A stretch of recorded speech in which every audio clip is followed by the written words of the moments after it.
fait, ça a été tranché. On connaît le nombre d'années qu'il doit passer en prison et tout. Des ans de prison ferme. Voilà. Et d'ailleurs, je suis surpris qu'il soit toujours chez lui. Moi, c'est une anomalie. C'est ça le problème pour moi. Pourquoi vous êtes surpris à ce qu'il soit toujours chez lui? Parce qu'il ne doit pas être chez lui. Il est condamné. La place d'un condamné, c'est en prison, pas ailleurs. Wow. Il doit être en prison en ce moment. Lui, ben citoyen sénégalais, Moscouam. Et Mossoumoko dans toute ma vie, j'ai plus de 70 ans, quelqu'un qui est condamné et qui reste chez lui. Mossoumoko Gisfena. Donc Ousmane Sonko est une exception bien sénégalaise. Peut-être Orad mi nga xamantene mom la am ci biir réew mi. Lolu amna koko kuko weddi moy da ngay jakarlo jant bi ne dafa guddi. Lolu ken mënu ko, il traîne énormément de monde derrière lui. Mais à travers ses maladresses, il a perdu également énormément de monde. Oui. Kon jàppoo ni maladresse yi comme ni nga ko tuddee léegi bu fekkente ne mun nañ ko waxee noonu ay maladresse yi nga xamante ne moom la daal di commettre loolu ñenn ñi sax dafa ne yokkul na ko popularité am yow nga ne dafa. Je ne pense pas parce que Ousmane Sonko il y a 6 mois personne n'osait parler de Ousmane Sonko dans les réseaux sociaux saaga ndey saaga bay lu ne da nga koy dégg nit ñi dañuy bëgg a wax sax du ñu ñeme wax mais Ousmane Sonko lu ñu koy yekk tey fu mu nekk nii.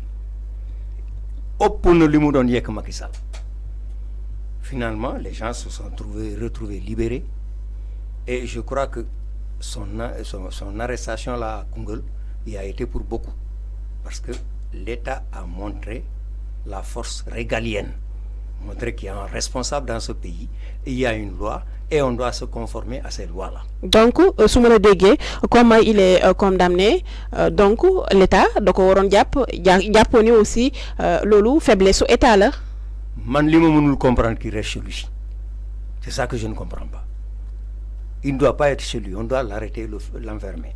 Mais comme le ministre l'a dit, il attend que le magistrat lui transmette le document. Je m'en tiens à ça. Je suis légaliste. Voilà. Avec blocus bi nga xamantene dal dinañ koy dindi ñenn ñi sax dañoo njort ne fu mu nekk ni lolé yépp dañuy yott ngir naka lañuy def ba japp ko. Je ne pense pas que ñuy yott pour japp ko. L'État n'est pas aussi faible que ça. Bon, le ministre a donné des explications, nañ conformé wu ci explications yi. Donc je vais pas au-delà parce que man duma def spéculation. Voilà. Je m'en tiens à ce que le ministre a dit bu joté document yi. Je crois qu'on viendra l'arrêter. Mais li nga wax sank Ousmane Sonko doit être en prison mu nek ay cadre yi nga xamantene jaaxal na ñëpp wax nga légui aussi il est condamné dafa jaaxal ñi bu fekkantone il est condamné mën naan du tok ci biir kërëm. Waru tok ci kërëm. C'est waru tok ci kërëm. Donc la justice n'a pas encore tranché. Elle a tranché mais des problèmes administratifs xam nga état nu muy doxé. Le ministre ne veut pas dire allez-y l'arrêter ou ceci cela. Il faut que le document passe entre ses mains. Bon, le côté nak ñom ñoko xam xawmako. Ça c'est une énigme pour moi. Mais pour moi normalement il doit être au chaud là-bas à l'hôtel 4 étoiles de 0 étoile de Rebeuss. Voilà. Ba tay ci ciowal Ousmane Sonko gis nañu aussi livre bi nga xamantene mom le journaliste Madiambal Diagne dal dina koy bind ci digganteem ak Adji Sarr lolé yi tamit mu doon ay propos yu doy war yi nga xamantene gis nañ ko ci biir livre bi. Waaw livre bi j'ai pas pris connaissance à part quelques brides yu ma gis ci net bi. Ci réseau yi. Réseau yi parce que je reviens de la Mecque. Bon amna lu bari lu ma recc. Té amna information yu bari je n'écoutais même pas les informations du Sénégal là-bas. Donc j'ai un gap d'information. Finalement bon je vois quelques brides. Je sais qu'il en sait plus que les autres. Madiambal. Oui. Lan motax nga wax ko? Ni muy génn parce que jugement bi il paraît que le magistrat a refusé de divulguer les vidéos lan mo ci né les vidéos d'Adji Sarr Ousmane Sonko. Oui lan mo ci né yalla xam duma ci def ben spéculation di ci jël bakar. Mais Madiambal ak El Hadj Diouf ils sont dans les secrets du Dieu donc mën nañ ci wax lo xamné ñun xamuñu ko motax mané lancer plus que li feñ. Waaw. da nga njott ni Madiambal yor jottuma dama xam parce que c'est un journaliste d'investigation loolu mooy liggéeyam xëj na jugement bi mayu ko mu sori mais maintenant que le verdict est tombé il peut donner libre cours à son imagination te il y a une loi ici bu waxee loo xam ne du noonu même en prison Sonko peut porter plainte te donc bu jëlee responsabilité di wax ci loo xam ne mën na ko yóbbu kaso c'est que wóor na ko ne du ci dem kaso. ba tey ci dossier Adji Sarr Ousmane Sonko certes dossier bi xaw na laal tuuti politique ñenn ñi di wax ni dossier bi dañ ko politiser yow nga condamné carrément le président Ousmane Sonko. Condamné wu ma ko, c'est la justice qui l'a condamné. Ousmane Sonko bi ma gis li ma gis yëpp ñaari jugement yi yëpp c'est des faits de société. Ça n'a rien à voir avec la politique. Il peut avoir des ennemis politiques qui l'utilisent contre lui. Ça, je n'en disconviens pas. Donc, je n'en ai pas ci lu ma leer. Comprendre nga lu ma la. Mais c'est des dossiers de société. Diffamation, ak fréquentation d'un lieu de... Pas comme ça. L'accusation de viol. Bon, c'est ça que j'ai vu. Accusation de viol boobu mu nekkoon les chefs d'accusation yu njëkk yi nga xamante ne moo lalu woon dossier bi mooy à la fin dañoo gis ni leneen la ñu toppee Ousmane Sonko muy corruption de jeunesse lu nga xamante ne kenn xaaru ko woon aussi ci boobu le dossier. Moi je dis je suis persuadé en âme et conscience wóoruma kiiwuma mais si sama conscience le juge a fui. Il a fui. Li tax ma ne la dafa daw mooy parce que d'abord, il a refusé la projection des vidéos. C'est de un. Projection vidéo, je ne sais pas, mais on a une preuve, des preuves. Ce qu'on refusé, c'est pour un peu se donner une porte de sortie. Parce que c'est un dossier brûlant là. Est-ce que vous comprenez? Magistrat, avant lui, il s'est désisté. Comprendre là? Ça montre que c'est ni du dossier ordinaire. Ousmane Sonko, il fait peur. Il faut le dire. Il fait peur. Donc le gars a voulu couper la poire en deux. Avoir la condamnation sans pour autant que nous spécifier acte de condamnation. Il y a une corruption de jeunesse. Voilà. C'est nous le moyen de ce ça. Lan moo tax ngeen Ousmane Sonko a fait peur ci ñenn ñi ba yenn ci ay procureur ou bien yenn ci ay juge yi nga xamante ne bu ñu laalee dossier bi dañ koy teg keneen ñëw jëlaat dossier bi. Il fait peur à tout le monde, y compris aux ministres et autres.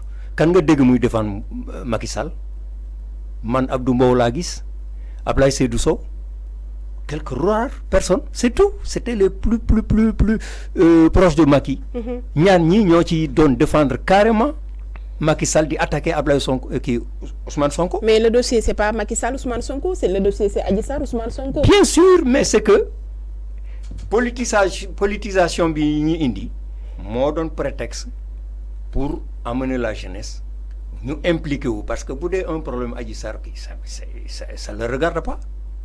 Mais si c'est un problème politique, ci la mën a mobiliser masse bi et loolu moo war a indi la politisation bi. La politisation a été faite par le PASTEF. C'est pas de l'autre camp, c'est pas de mon camp. Je le dis carrément, c'est la réalité. ñoom ñoo politiser affaire bi pour avoir une adhésion massive autour de leur objectif. Donc loolu moo indi loolu. ba tey ci coow li wax nga ko léegi le dossier certes ñenn ñi nga xamante ne c'est des membres fondateurs de l'APR comme ñu ngi ci tudd léegi ñoom rek ñoo ciy wax mu mel ni ba tey kon état faiblesse lay wone ci dossier boobu. Il y a des agents de l'État qui ont montré des faiblesses, c'est pas l'État. C'est différent. Il y a la nuance. Parce que État, c'est tout un ensemble. Le ci biir ensemble bi am na ñuy jël ses responsabilités am na ñu koy daw. Moi, je dis, je vais te dire, depuis l'affaire bi mu commencé, l'APR en porte-parole, je ne l'ai jamais entendu. C'est son adjoint qui parle, c'est Abdou Mbow. Le porte-parole de l'APR, c'est Seydou Sow, Seydou Gueye. Seydou Gueye. Mais le porte-parole du gouvernement, c'est Abdou Mbow. Non. Abdou Mbow, c'est le porte-parole de l'APR. De l'APR. Bon, Seydou Gueye, il est en même temps porte-parole de la présidence. Est-ce que tu comprends? Je ne l'ai pas entendu. Par contre, c'est lui qui devait parler à la place. C'est le porte-parole du parti. Abdou Mbow n'est qu'un adjoint. Et l'adjoint faisait office de titulaire. Donc, c'est des anomalies il faut que nous voyons. Bon, si nous voyons Ousmane Sonko, il passe à côté de la vérité. Il a fait peur. Maintenant, lan moo tax ñi ragal ko ñoom en tant que l'État mën naa ne force yëpp ci ñoom lay reposer wu donc il ne devait pas avoir peur d'Ousmane Sonko. waruñ ko ragal mais li tax yow mos ngaa gis ku taxaw saaga Macky yendu ci biti d'abord kenn ñemewu ko c'est lui qui a osé le faire. Il a attaqué Macky Sall sur toutes les coutures amul lu mu ko yëkkul. Il a mené un mouvement insurrectionnel. Bonne les jeunes, on va aller le prendre au palais, le sortir. Le déloger. Le déloger. Mais il y avait une immense affaire derrière ça. Quelle affaire? Mais le Sénégal est le seul pays au monde, ou dans le tiers monde, où on a découvert le gaz et le pétrole. Et Baltakoufi. Au contraire, rébellion Bima Amon. Macky Sall doit réduire à sa plus simple expression. Donc, Lolo, et c'est des puissants lobbies qui étaient derrière Ousmane Sonko. Parce que, tous les dessus qui attribution le pétrole à gaz sont rangés derrière lui. Derrière qui? Sonko. C'était pour avoir le pétrole et le gaz du Sénégal. Cette histoire-là, ce n'est pas une histoire de Adjissar, machin. C'est une énorme histoire économique et financière. Mais ça, c'est des accusations gratuites. Ce n'est pas des accusations gratuites. Je dis que c'est un intérêt financier qui est derrière. Mais comment on appelle encore le Suisse là? Comment il s'appelle encore? Oh là. Le Suisse là. Les islamistes, les djihadistes là. Je ne dis pas djihadistes, les salafistes là. Mais leur lien est connu. Il y a le Qatar, il y a tout ça là. C'est des intérêts financiers qui sont là. C'est des lobbies qui sont derrière le président Ousmane Sonko. Qui le soutenait. Qui le soutenait. Qui le soutenait. Qui le soutenait. Parce que, mais c'est normal, s'il devient président de la République, l'ayant aidé, ils seront plus proches de lui. Et c'est normal. C'est des jeux d'intérêt. C'est normal. J'ai oublié le nom là. Donc, le dossier Adji Sarr Ousmane Sonko, c'est pas un dossier politique, mais amna leneen li nga xamantene mo ci laxasu, c'est pas un dossier bi nga xamantene justice kesse mo ci wara def liggéeyam. C'est pas un dossier politique, mais c'est devenu politique parce qu'il y avait un mouvement insurrectionnel derrière ce dossier-là. Un mouvement insurrectionnel, la prise du pouvoir par la rue. Heureusement, ça a lamentablement échoué. Mais on est passé près de la catastrophe, tout près de la catastrophe. On a frôlé la catastrophe. On a frôlé, oui. Donc loolu day wone maanaam doole bi nga xamantene le président Ousmane Sonko. daf ci ànd daf ko yor. Il était puissant et par la parole, puissance financière, des lobbies puissants. Même la France qui était l'ami du Sénégal dafa mujj wëlbatiko de rejoindre Ousmane Sonko. Le président français a délégué son envoyé spécial auprès de Sonko pour discuter avec lui. C'était au cas où il aurait pris le pouvoir que la France puisse entrer de plein pied. Je crois que Fintolni, les Guy Marius Sagna et autres là doivent démissionner. France dégage. C'est un slogan creux. C'est vide. Parce qu'aujourd'hui, la France se trouve du côté d'Ousmane Sonko, le allié principal. Oui.